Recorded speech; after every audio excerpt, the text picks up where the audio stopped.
जी, अस्सलाम वालेकुम, कैसे हैं? उम्मीद है सब खैरियत से होंगे। आज हाज़िर हुए हैं एक और नई वीडियो के साथ जो कि सिंगापुर ई-वीज़े पे है, क्योंकि सिंगापुर ई-वीज़ा देता है, स्टिकर वीज़ा नहीं देता है। तो उसकी थोड़ी-सी डिटेल आपके साथ शेयर करनी थी, क्योंकि मैंने एक वीडियो शेयर की थी, जिसमें मैंने 8 कंट्री बताए थे जो आप एक टिकट में ट्रैवल कर सकते हैं, तो उसमें से सिंगापुर भी एक था। तो अगर आप हमारे चैनल पे न्यू हैं, चैनल को सब्सक्राइब करें, बेल आइकन को दबाएँ और वीडियो अगर आपको लास्ट तक देखते हैं, पसंद आती है, तो हमारी वीडियो को लाइक भी करें, शेयर भी करें। और अभी बिना देर किए हुए चलते हैं वीज़ा की डिटेल की तरफ, जो कि सबसे पहले हमें क्या करना होता है। वीज़ा अप्लाई करने के लिए सिंगापुर का सबसे पहले हमें इसकी अपॉइंटमेंट लेनी होती है, जो हमें मिलती है वीएफएस से। वीएफएस की आप अपॉइंटमेंट लेने के बाद आपको अपने डॉक्यूमेंट प्रिपेयर करने हैं, जिसमें रिटर्न फ्लाइट टिकट है, होटल बुकिंग है, और मेन इसमें जो डॉक्यूमेंट है वो है इनविटेशन लेटर, जो कि पाकिस्तानी और बांग्लादेश नेशनलिटी के लिए है। इंडियन और नेपाली के लिए नहीं चाहिए। श्रीलंकन के लिए भी इनविटेशन लगता है। तो इनविटेशन जो है इसमें मेन चीज़ है जो आपको अरेंज करनी पड़ेगी अपने रेफरेंस से, या बहुत से ट्रैवल एंड टूरिज्म कंपनीज भी वो देती हैं इनविटेशन, आप उनसे भी बात कर सकते हैं। तो वीज़ा की कोई इतनी कॉस्ट नहीं है, आपने सिर्फ अपना पासपोर्ट कॉपी लगानी है, अपना आईडी कॉपी लगानी है, वीज़ा कॉपी लगानी है, वीएफएस से अपॉइंटमेंट ले लेनी है।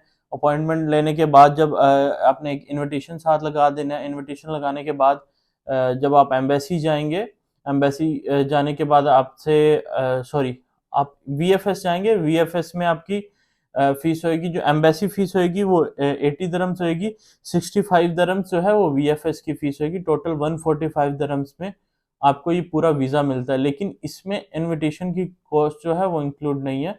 इनविटेशन की कॉस्ट अगर हम डालते हैं तो ये वीज़ा थोड़ा एक्सपेंसिव हो जाता है, क्योंकि ज़ाहिर सी बात है आप किसी से परचेज करेंगे अगर आपका कोई जानने वाला नहीं है। अगर आपका कोई सिंगापुर में जानने वाला है तो आप इसको 145 दरम्स में भी ले सकते हैं।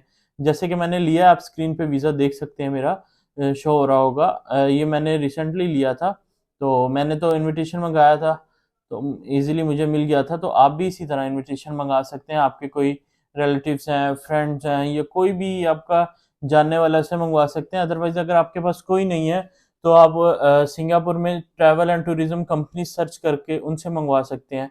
वो भी नहीं करना चाहते हैं आप, तो फिर आप होटल जो बुक कर रहे हैं, होटल के आप पेड करें, पेड करने के बाद होटल वालों को कहें वो भी इनविटेशन दे देते हैं। वो उसके अलावा यूएई में बहुत से लोग हैं, क्योंकि मैं अब यूएई में बैठ के वीडियो बना रहा हूँ दुबई में। तो दुबई में बहुत सी ऐसी ट्रैवल कंपनीज हैं जो आपको डन बेस पे सिंगापुर का वीज़ा देते हैं। जस्ट आप उसको अपना passport copy, visa copy, ID copy दें, और कुछ भी नहीं चाहिए होता है, और वो आपको 6 से 7 डेज के अंदर सिंगापुर का जो वीज़ा होता है वो ग्रांट करके देते हैं।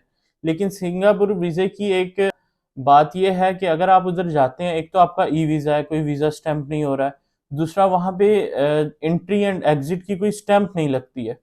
मतलब जिससे ट्रैवल हिस्ट्री में जो है ना वो इतना कोई खास फर्क नहीं पड़ता, क्योंकि जब कोई भी वीज़ा पासपोर्ट पे स्टैंप होता है ट्रैवल हिस्ट्री का, तो पासपोर्ट की एक वर्थ बनती है कि वीज़ा स्टैंप हुआ हुआ है। अगर एंट्री एंड एग्जिट स्टैंप भी लग जाती है तो एक वर्थफुली होती है, क्योंकि वो कोई भी पासपोर्ट अगर पकड़ के खोलते तो उसमें वो नज़र आती है। लेकिन सिंगापुर ऐसा नहीं करता, उनका जस्ट अपना एक सिस्टम है, ई गेट्स हैं, आप वहाँ से एंटर कर सकते हैं। तो मेरे ख्याल में अगर आप ट्रैवल हिस्ट्री पे जा रहे हैं तो सिंगापुर को स्किप करें, क्योंकि आपको कोई फ़ायदा नहीं है, ना आपको स्टिकर मिल रहा है और ना ही आपको एंट्री एग्जिट स्टैंप मिल रही है। ये थी हमारी आज की वीडियो। अगर आपको हमारी वीडियो पसंद आई है तो वीडियो को लाइक करें, शेयर करें, और चैनल हमारे को सब्सक्राइब करें, ताकि आने वाली हर न्यू वीडियो आप तक पहुंच सके। मिलते हैं नेक्स्ट एक और नए टॉपिक के साथ। Thank you so much. अल्लाह हाफिज़।